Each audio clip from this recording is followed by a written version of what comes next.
Mount Abu Shantivan. Prajapita Brahma Kumaris ईश्वरीय विश्वविद्यालय द्वारा आयोजित नेशनल मीडिया कॉन्फ्रेंस का आगाज शुक्रवार शाम 5:30 पर धूमधाम से हुआ। यह कॉन्फ्रेंस 26 सितंबर से 30 सितंबर तक चलेगा। कार्यक्रम की शुरुआत में ब्रह्मा कुमारी बहनों ने अखिल भारतीय स्तर से पधारे पत्रकार बंधुओं का हार्दिक स्वागत सत्कार किया।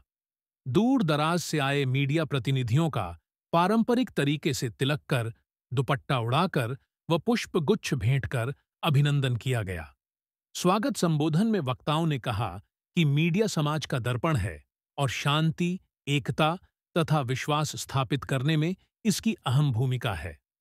वर्तमान समय में जब नकारात्मकता तेजी से फैल रही है, ऐसे में मीडिया की जिम्मेदारी और भी बढ़ जाती है कि वह सकारात्मक समाचारों के माध्यम से समाज में नई सोच और नई दिशा दे। कॉन्फ्रेंस के दौरान विभिन्न सत्रों में मीडिया और समाज की भूमिका, शांतिपूर्ण सहअस्तित्व में पत्रकारिता का योगदान, नैतिक पत्रकारिता की आवश्यकता जैसे विषयों पर मंथन किया गया। कार्यक्रम के मुख्य अतिथि बतौर पधारे डा एकता अग्रवाल, मधुकर द्विवेदी, बी के सतीश, बी के निकुंज, बी के आताम प्रकाश, बी के रामजान, डा बंशीलाल साह, बी के नरेंद्र, डा गंगाधर मौजूद रहे। कार्यक्रम का संचालन बी के चंदा दीदी ने किया। आध्यात्मिकता राजयोग से भारत का लिखे इतिहास, आध्यात्मिकता राजयोग से भारत का लिखे इतिहास, फैलाएंगे समाज में फिर शांति, एकता और विश्वास। वसुंधरा है मगन गा रही, गुंजित है सारा आकाश, लाने चले मीडिया मनीषी, शांति, एकता और विश्वास। अरावली अभिनंदन करती, सादर स्वागत है सत्कार। अरावली अभिनंदन करती, सादर स्वागत है। सबको दृश्य दिखाइए,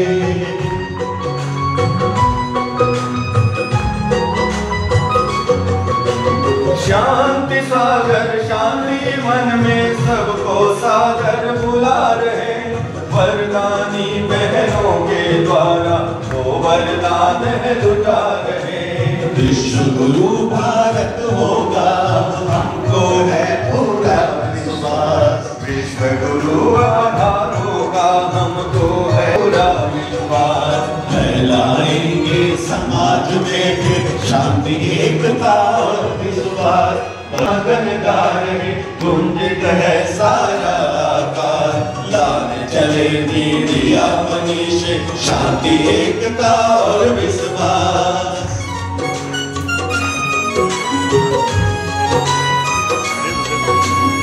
युग का दिव्य राज दरबार सजा है, संगम युग का दिव्य राज दरबार। ऐ स्वराज अधिकारियों, ऐ स्वराज अधिकारियों, स्वागत सौ बार सजा है। उसके बाद फिर से आप जानते हैं 4 युग हैं, सतयुग, त्रेता युग, द्वापर युग, कलयुग। उसके बाद क्या आना चाहिए? कलयुग के बाद कौन सा युग आएगा बताइए? बोलो कौन सा युग आएगा? सतयुग आएगा ना। तो सब ये प्रजापिता ब्रह्मा कुमारी विश्वविद्यालय, आप मानिए कि ये नए युग को लाने का कार्य। यदि आप मिलते हो, हमारी दीदियाँ, दादियाँ, बहनें, इस वर्ष यह अनोखा संगम हुआ नवरात्रि पे फर्स्ट टाइम हमारे मीडिया के सभी भाई बहनों का आगमन हुआ है। तो उसकी आपको बहुत बहुत ढेर सारी शुभकामनाएं। पुनः हम ये जो थीम रखा है, ये कब होगा? जब हमारे अंदर आएगा तभी होगा ना। आया ना? अरे बोलो आया ना? हमारा चर्चा करने से नहीं होगा, हमारे अंदर आएगा तब होगा। तो आज हमारे एक बहुत वरिष्ठ मीडिया कर्मी बैठे हैं यहाँ, चिंता नहीं कीजिए, आपका नाम नहीं लूँगा।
एकता की झलक देखनी हो तो ब्रह्मा कुमारी संस्थान में आयोजित ऐसे कार्यक्रमों में बड़ी सहजता से देखा जा सकता है।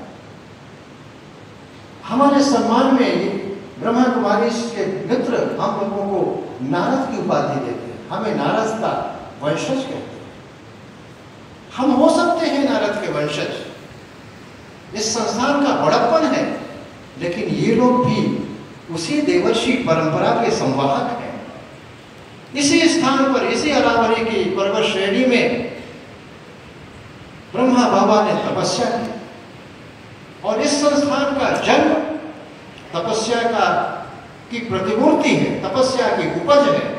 तो इस स्थान के तो कण कण में ऋषियों का वास है और हम भाग्यशाली लोग हैं कि ऐसे ऋषियों की पुण्य धरा में आकर के लाभान्वित होते हैं, राजयोग करते हैं, विचारों का आदान प्रदान करते हैं।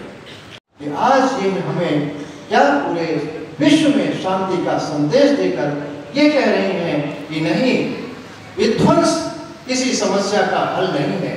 अगर समस्या का हल है तो शांति है, और जिसका प्रमुख केंद्र है प्रजापति ब्रह्मा कुमारी ईश्वरीय विश्वविद्यालय।